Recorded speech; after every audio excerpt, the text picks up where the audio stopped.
Yan, Ultimate CD. Pinapower niya ang ating ito is E314N.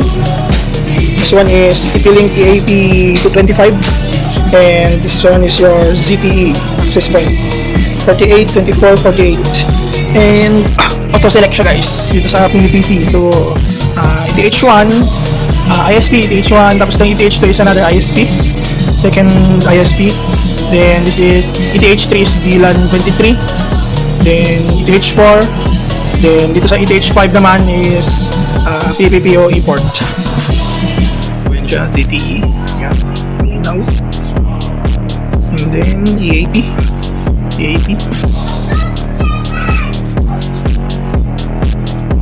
yan, minaw siya.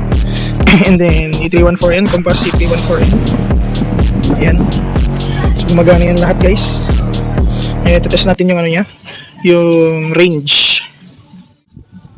So and guys, unang-una is doon muna tayo sa pinakataas, mag-connect sa ZTE. Yan. So connected. Then papakita ko sa inyo yung kanyang kung ano yung kanyang binigay.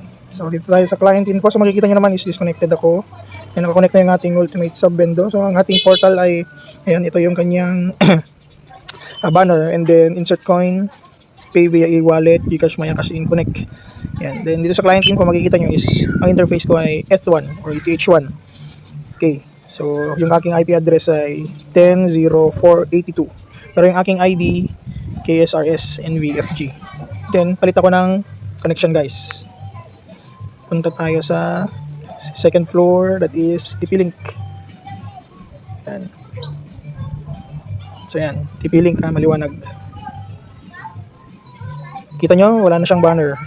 At insert coin and connect na lang yung buttons niya. So, client info, sa VLAN 23 ako. Pero yung ID ko parehas pa rin. Yung IP address ko nagbago. Naging 10.094.45 siya. Then connect ako sa Compass. Yan. So connected guys, maliwanag. And ito, may yan, halos pares sila pero meron siyang banner. Kita nyo? Yung kanina walang banner, ito merong banner. Insert coin, kaka-connect. Pero ito meron siyang Wi-Fi rate. So papakita yung Wi-Fi rate dito. So tingnan ko sa client info. So nata ETH4 ang aking interface. Parehas ang ID, nagbago ang IP address. Okay.